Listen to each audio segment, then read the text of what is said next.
Hello everyone. I hope you all are doing well. Welcome back to Smart Contract Labs. So in today's lecture, we are going to work on lottery system and see how we can design a smart contract based on the lottery, right? So what is lottery system exactly? A lottery system typically refers to a method of allocating prizes or rewards based on a chance. That means here the users can participate in the system by buying tickets, and the system then generates or identify a winner randomly by selecting a random number or by selecting a random ticket number. So this is how the lottery system works. So let's see how we can design it in the form of a smart contract that act as an agreement between the owner and the participants, right? So there are two entities in this system. First one is owner and second one is participants. So the responsibilities of owner are to first the owner initialize the lottery system with some initial values like the ticket price, number of tickets we have in the system, right? So these all information will be given by the owner. And then we have two more functionality that should be executed by only the owner. First one is to draw a winner. So owner can draw the winner at the end of this lottery system. And second one is close lottery. So owner also closes the lottery when all the tickets are sold out or whenever the certain conditions are met, right? Similarly, we have participant. Participants are the users of this lottery system. So user can purchase tickets by using this purchase ticket method. Then the participant who won this lottery can claim the prize at the end of this process, right? Now, next we have these functions. As you can see, get participant, get winner number, and then get contract balance. All this information, all this function provide the information to anyone who wants to know about the participants or the winner number or the balance, right? So these are the basic functionality that we are going to provide in this lottery system. So let's do the coding part. So for coding, we will work again use the Remix IDE. So this is the dashboard of Remix, right? So let's do this. Just go to the smart contract lab folder and create a new file and name it as lottery, like this, right? And like we did in the previous lecture as well, just copy and paste the two main functionality that we need when you design or when you write a code in, sorry, let's copy and then paste here. Paste here, right? So first one depicts the license identifiers that we need for this already file. And second one defines the version of the compiler that we want this code to be compiled by this version, right? So latest version is 80.8.24. Let's design a contract first. So contract, the name of the contract is lottery, like this, and just define its scope, right? So we have declare our contract now. So when we do the coding part, so there are three, we always follow a certain steps. So first step to declare the variables, all the variables that we need to define the different functionality. Next, then define the modifiers and the conditions that we need to impose on different functions. And then next is to initialize declare a variable constructor to initialize the state variables, and then one by one define different function that we have in this lottery system, right? So first declare variables. So as you can see, we have two entities here. So for both the entities, we need to declare them by using the address data type, right? So first one is your address public, make this variable as public, and the name of this variable is owner. Next entities I have is the participants, because we can have the multiple participants in the notice system. So that's why I'll take this address of array. So array is a data structure in which you can store the similar type of data, multiple similar type of data, multiple in multiple fields, you can say, right? So because we have multiple participants here, so that's why I'm, instead of taking one address, I'm taking array of addresses, right? And the name of this is participants, right? So this is done. Now next, as this is a lottery system, so we do have a tickets and ticket, a number of tickets and the ticket price. So to declare a ticket price, I'm taking this integer data type, right? And it's a ticket price. For the ticket price, we have this. Next, we have a ticket count, how many number of tickets we have in this lottery system. So for that, we data type is ticket count, right? Next, now, so for closed lottery and draw winner, we will use randomly draw winner.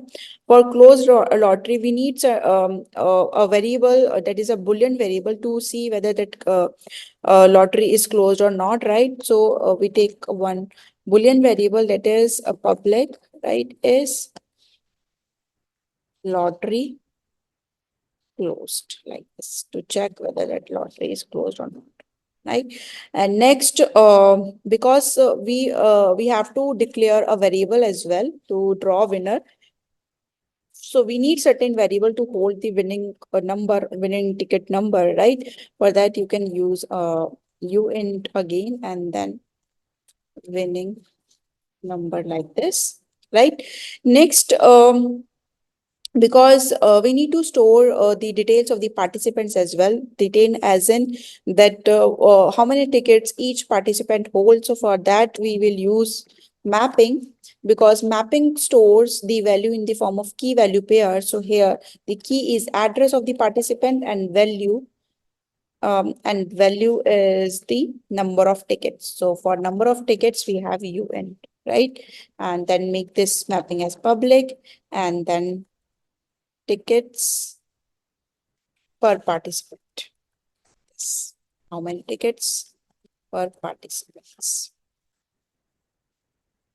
Right, so this is the mapping. Now, I guess for all the function for purchase ticket price, we have use this, and we have declared, I guess we have declared all the variables, right? Now, next, moving forward, we will work on the modifiers, right? So the first modifier will be only owner, because there are certain functions that should be executed by only owner. For that, we have a required statement, message.sender equal to owner. If it is equal, then it's fine. We can execute that function. Otherwise, we have to display a error message that only the owner can execute this function like this, right? Then we have a underscore, and that's all. This is how we can add the modifier, right? Next is to check if we want to draw a winner. So first we need to check whether the lottery system is in active state or is closed, right? So because we can only draw winner when the lottery is closed, right? For that, we need a modifier for this function, right? So modifier only before draw matlab before we can find a winner, right? Like this. And for that, we just need to check this lottery Boolean variable is lottery closed, right? If it is closed, then it's fine. We can draw a winner. Otherwise, we just display the message as lottery is closed, right? Right. And next is this. So this is how we can check whether the lottery is closed or not. Sorry. So whether that lottery is closed or not, right? Now let's moving forward, we can work on the definition of the function. So first we're gonna work on purchase tickets, right? So declare a function like purchase tickets, right? So before the function definition, we forgot one thing, that to initialize this contract, to initialize the variable. For that we need a constructor, right? So here I use a parameterized constructor and pass the two variables. First, to declare a price. So first variable is to initialize the ticket price, right? And next variable is to specify the ticket count we have in this lottery system, right? So this is our parameterized constructor.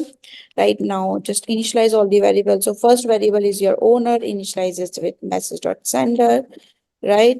Next, we have participant. We can not initialize it because it's going to be initialized on its own when we execute the different functions, right?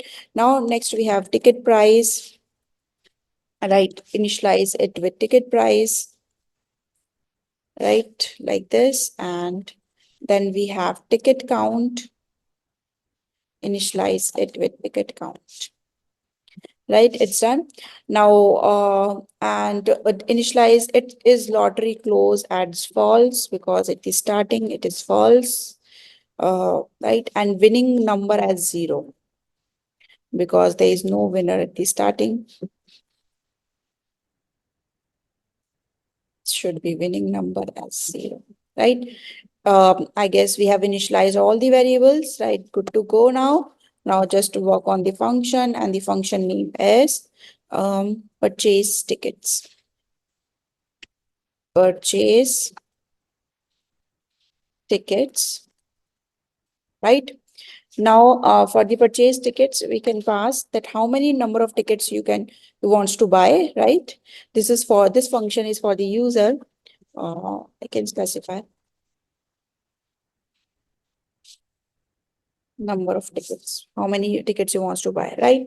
And it should be a public function. And one more thing, when you are buying a ticket, you have to pay a certain amount, right?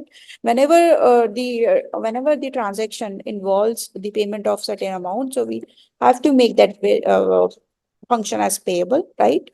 And you can only buy the ticket only before draw. That means this modifier, when the lottery is not closed, it is in the active state, right? So this is the specifier we need for this function. Now, this is the scope of this variable.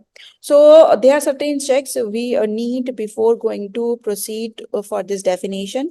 And the first one, whenever you are buying a ticket, your number of tickets should be greater than 0, and the balance of your account, that means the value you have in your account, should be greater than the ticket price into the number of tickets you are going to buy, right? This should be there, otherwise you can't execute this function. So let's define these two checks here. So first check is the number of tickets should be greater than 0. If it is not, then I just need to display the message to the user. Sorry, I just need to display comma. Number of tickets should be greater than 0, like this. Right, it's done. Next, we have a required statement again, and here we check that that your balance should be greater than the value that you want for buying a ticket, right? So message dot value should be equal to the ticket price multiplied by number of tickets. Multiply by number of tickets. If it is there, then it's fine. Otherwise, you have to display a message as insufficient balance, right? It's done. So for example, if you want to buy 2 tickets, so we need to store this information in our mapping, because this is the mapping in which we store this information, and the address of the participant we can store in this address array of address, right? So for that we need a for loop. Whenever we have a array, so we can store the multiple values in it. So that's why, and in mapping as well, if you want to buy a for that we need a for loop here. So for I, so just declare this variable first. u and I is equal to 0, then I is less than number of tickets, and then I plus plus, right? So here is a for loop, and here we just uh, for inserting a value in an array, we have a function called as push, and here you just pass the address of, because this is the address of array, and here you just pass the address of the person who is executing this function. And next is to use a mapping, that is tickets per participant. This is the name of the mapping, and here as you can see in the mapping, first key value is your address, so address should be the message dot sender, right? And here the value of this is un, that is the tickets per participant, that is the number of tickets, right? So number of tickets. So this is how it works, right? And this should be instead of doing this, you can also do like this, that you can add the number of ticket for that participant. Instead of doing like this, you can use this way as well. So I prefer this way, that you just keep on adding the ticket for that participant for the same address um, in the mapping, right? Now next one is your function to draw winner, right? And this function should be public, right? And only owner can draw this function, can execute this function, right? This is done because draw winner function is should be executed by the owner. So that's why only owner modifier we have used here, right? So first, for drawing, for identifying a winner, we should check that whether the lottery is closed or not. We can only do or identify the winner if we the lottery is closed, right? So first statement is a required statement. We need to check that is lottery closed. If it is true, that means lottery is closed. Otherwise, you just display a error message that lottery is not closed yet, like this, right? And another required statement is that if a winning number is 0, that means winner has already been drawn, right? Because in the starting, the winning number is 0 as well. So that means winner is already done. There is no updation, right? So write down the winning number, sorry, winning number is equal to 0. That means winner is already um, so that means winner has already been drawn, right? It's done. Now next. So these are the few checks we need for this function. Now next is to, like I said, the lottery is a system in which we randomly identify a winner, randomly draw a ticket number, and on the basis of which we declare a winner, right? So we need to declare a random function here. So for randomly for generating a random function, we have a hashing algorithm. Inside it, we need to use a hashing algorithm. For that, we need a bytes or 32-byte address variable, and name is at random hash. And here we use a hashing algorithm, and it use a ABI dot encode to pass the argument in the form of array, right? So here I'm using two parameters. First one is block.timestamp.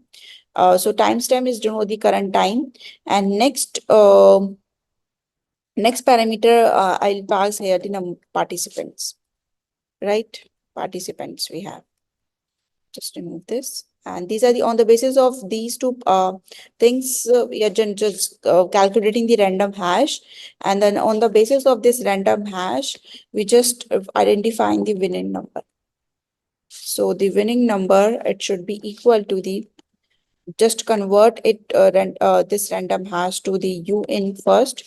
So random hash, right? And just calculate the modulus. ticket count. Because why we are using this remainder or modulus operator here, because if the number of count is 2, then the remainder can be 0 and 1, right? And this is how we can use the remainder. If you are finding out the remainder with 5, so the remainder has to be 0, 1, 2, 3, 4, that stick to that count. And so that's why we just want to generate the number of tickets we have sold, and out of which we are just identifying randomly who is the winner of this lottery system, right? So this is how we can generate a winning number, right? Now, next function is to close lottery function.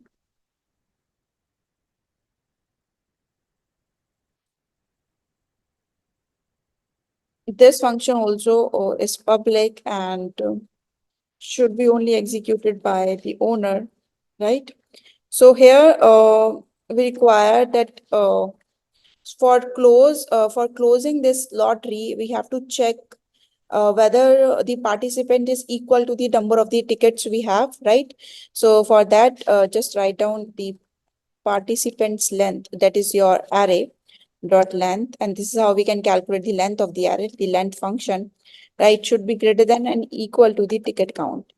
If it is equal and greater than, then only we can close this lottery, right? Not enough participants. Otherwise, we just display this message as not enough participants. And for closing this lottery, we have a boolean variable that is yes, and just make this or set this variable as true. This is how we can close this lottery, right? Yes. So next we have a claim price. For example, we have identified the winner. Now a winner can use this function claim price to claim the price of this lottery. Just make this function as public. I forgot this open close bracket here, right? Now it's done. In this function, uh, for checking that yes, for checking that you're winning, you are a winner, you have that winning number, and you have bought the ticket at the starting. So we first check a required statement, and we need to use the mapping tickets per participants, right? For that, sorry, tickets per participants, and for this message dot sender, and checking whether you have bought this ticket or not, and it should be greater than equal. If it is equal, greater than equal, that means that you have the tickets, right? Otherwise you did not purchase any ticket,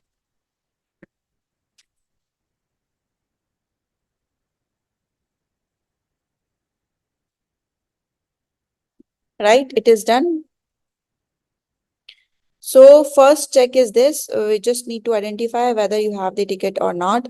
Next, we check if the winning number you are getting, it's same that we actually selected, right? So for that, the winning number should be equal to, again, we use the same uh, CAC hash generator, right? ABI dot encode, and here just pass the number of participant message dot sender.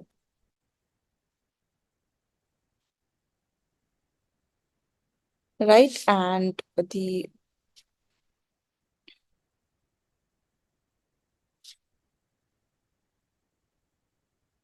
should be modulus sticker count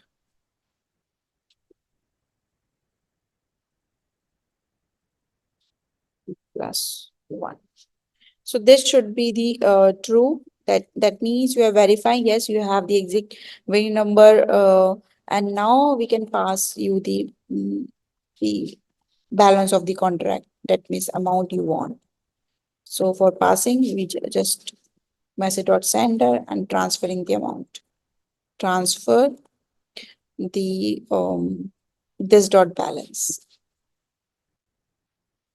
Adder of this, it's the current for the current object, right? And current balance of this.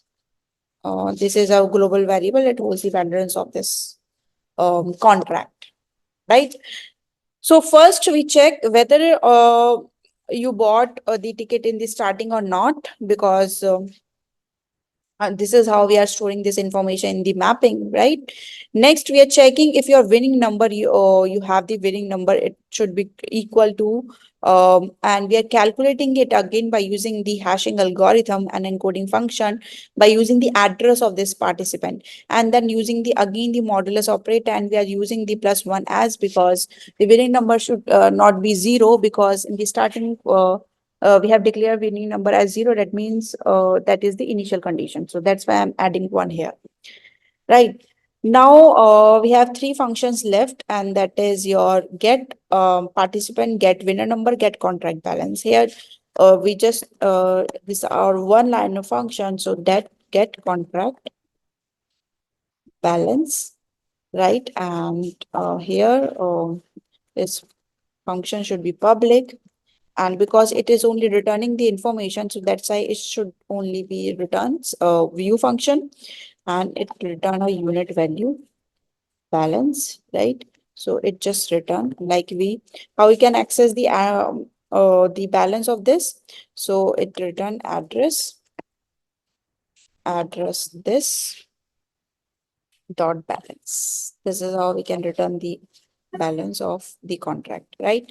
Now next function we have is get participants. So here we can just pass the address array of address that we use for storing the returns address.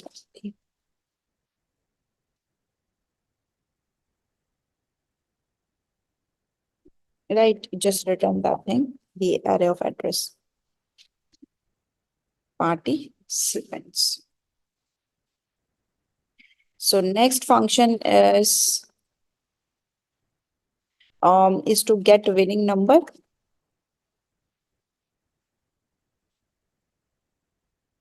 right? And just make this as public as well.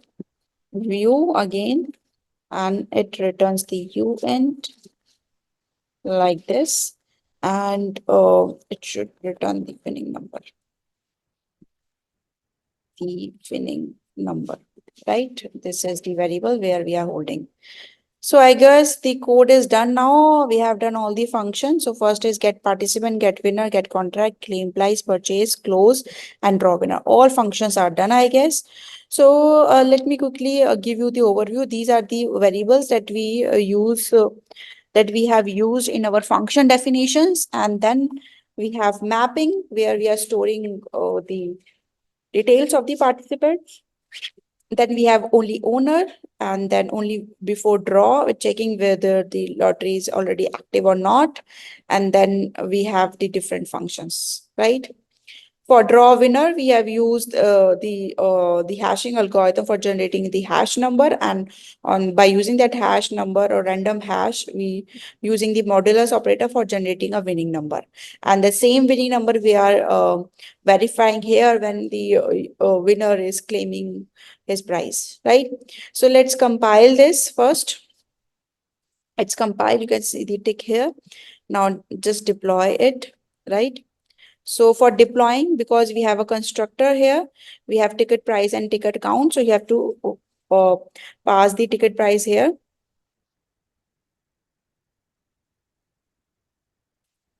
So I guess we have missed one thing here, that we have not set the ticket price. So here, when you're setting a ticket price here, so you have to specify the unit. So it's ticket price here. So here should be the it's equivalent to the 1 ether, because it always take into 1 ether like this. So it's a way you can convert, um um you are converting it to the way, because 1 ether is equal to 10 raised to power 18 way, right? So this is how you can calculate the ticket price, right? So let's see. So here the ticket price is 1 ether and the ticket count is 3, right? Just deploy this, it's done. And here we have the different function. Now you can check the different. The ticket count is 3 here. Ticket price is 1 ether. Winning number initially is 0. Is lottery is closed. It's false. It is it. And you can see the order, the owner address, right? Now I'm acting as a participant by using this address, and I'm purchasing a ticket. And for purchasing a ticket, my so just make this as ether, and your balance should be greater than your ticket price, the number of tickets you're buying, right? So how many tickets I'm buying only 1 ticket, so just purchase ticket. So here also we have insufficient balance because it should be greater than this. So I'm just passing here 2, right? And just buy again. Again, I have insufficient balance. Let me check what check I have applied here. So ticket price into number of tickets, right? So if I take this away because I've converted this and then insufficient balance. Let me because how many tickets I'm buying? The only 1 ticket, and the price of the ticket price here I've passed the 1 ether. So this is 1 into 1 is 1. So let me pass 5 ether here for the sake of simple. Let's check, but still it is showing the insufficient balance. I don't know why.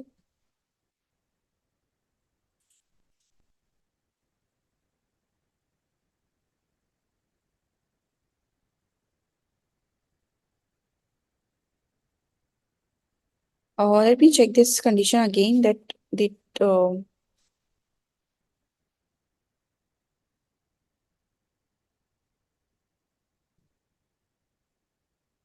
here it is showing the 1.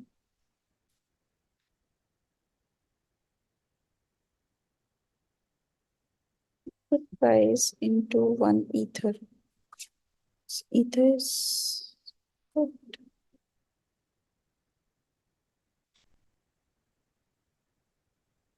After deploy, let's check the ticket price here. Ticket price is 1. And your message dot value should be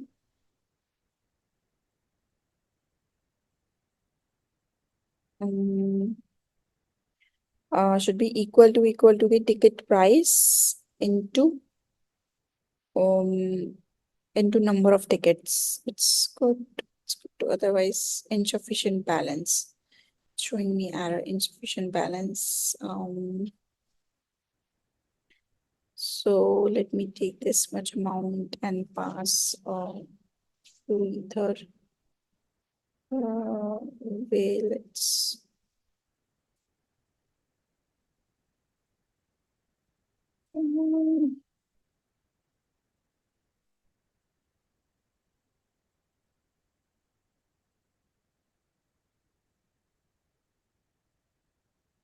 some error, I guess. I don't know.